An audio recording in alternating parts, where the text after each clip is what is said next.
X-Perts was released in 1996 with an ESRB rating of teen. It was developed by Abalone and published by Sega. This is a spin-off of the Eternal Champion series and will be the last. This game features Shadow and her true ending after the Eternal Champions. This is a beat-em-up, but you'll not only beat up enemies, you'll also need to complete tasks to progress in the game. Some of the tasks are even timed, which is a very interesting concept to add in this game.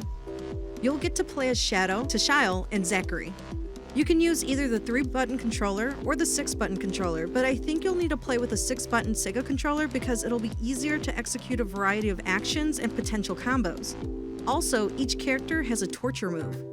You'll play in an underwater research base where these terrorists named Aqua have taken over. You'll need to complete tasks to regain control of the base. There are 9 levels and an east and west wing for each level. You can switch between all 3 characters and even send 2 of the other characters to different levels, so you can do multiple tasks in one time. If one character gets into combat, the task will be interrupted and you'll need to switch back to continue it. You can only have one character on one wing at a time.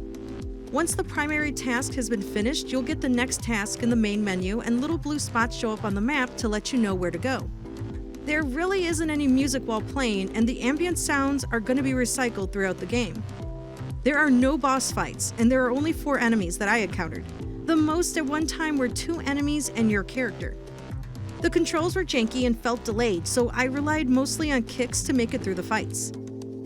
As of the production of this video, a loose cartridge is $12.13 and complete in box is $40.60.